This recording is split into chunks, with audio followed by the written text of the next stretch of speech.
I remember when I was 12 years old, I remember watching NASCAR Race Hub 10.5 years ago, and there was a feature about a driver named Stephen Rhodes. And that feature is about Stephen Rhodes being the first homosexual male to race in NASCAR. I'm not gonna lie, I still think about that feature to this day ever since, because at that time, I found it shocking that a gay man actually raced in NASCAR. Unfortunately, I cannot find that feature on YouTube. So, who's Stephen Rhodes? What is his story? Before I begin with this episode, as much as I don't want to say this, but because this is a NASCAR episode, but I have to say this to the NASCAR fan base. I just want to say that please, be respectful in the comments below. I will not tolerate toxicity, bullying, bigotry, and homophobia. Any of those comments will have their comments deleted, y'all will be blocked. I know NASCAR fans, not all of them by the way, have a hard time not being pieces of garbage and crybabies, especially when it comes to these kind of topics. But is it really that difficult to be respectful of not being pieces of garbage about stories that I'm about to tell? Please be respectful in the comments below. Be kind to one another. Now, with that being said, let's begin. Stephen Rhodes was born on March 27, 1984 in Goldsboro, North Carolina. Rhodes started racing at the age of 8 when his father put him in a go-kart. Stephen started racing at Johnson City Speedway and Mitchell Road Raceway. He was a natural behind the wheel with 31 wins in 55 races in his rookie year.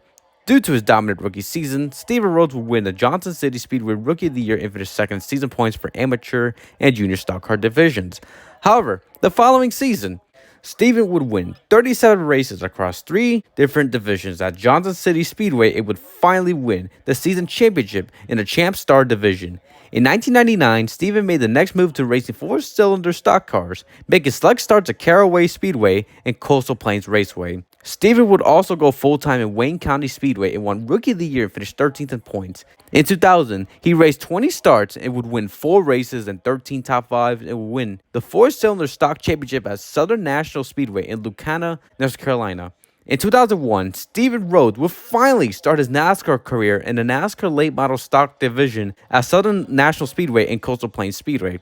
After finishing top 5 in points back-to-back at Southern National Speedway, Stephen Rhodes would finally race in the top 3 NASCAR series. In 2003, Stephen Rhodes would make his NASCAR Craftsman Trucks Series debut at Mesa Marin Speedway, driving the number 66 Dodge Ram for MLB Motorsports, which is owned by Rodney Smith. Stephen Rhodes would finish in 30th, 25 laps down, and would finish in 21st at Martinsville, 2 laps down. After Martinsville, MLB Motorsports was shut down. After the shutdown of MLB Motorsports, Stephen Rhodes would have returned to NASCAR late model stock competition in North Carolina until 2010.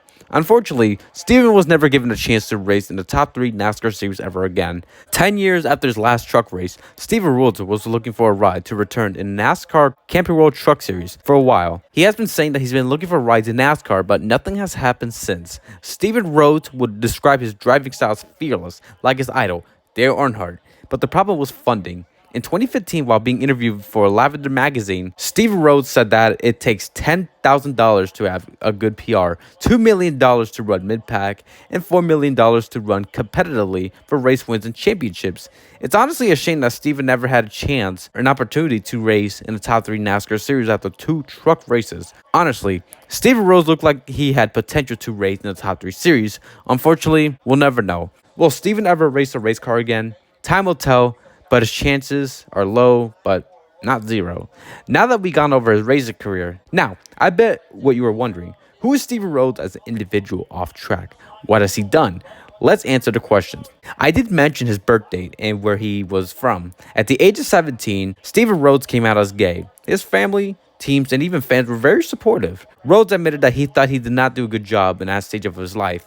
Back in 2015, in a Lavender magazine interview, Stephen Rhodes said that NASCAR has come a long way when it comes to coming out of the closet since 2003 compared to 2015.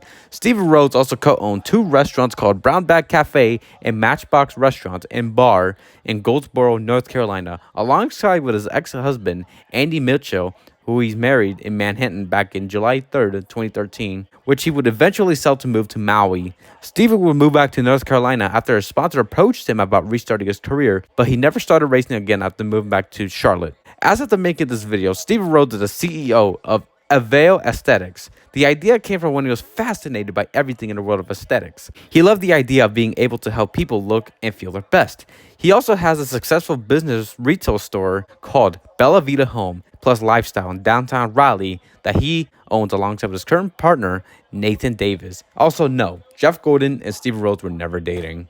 As of the making of this video, there has been 2 noticeable homosexuals in ARCA NASCAR. Stephen Rhodes became the first homosexual to compete in an ARCA sanctioned event and only made 2 truck starts at Knoxville back in 2021 and 2022. Stephen Rhodes became the second homosexual male driver to race in NASCAR since Stephen Rhodes. Zach Herron is another homosexual male driver that raced in the ARCA Menard Series West race once at Phoenix in 2022 and made his ARCA Series debut at Daytona. So, basically, I guess you could say that Steve Rhodes made somewhat of an impact when it comes to LGBTQ drivers racing in stock cars. So, that will do it for another episode of Racing Stories. If there was any information I have missed or got wrong, please feel free to post a comment down below.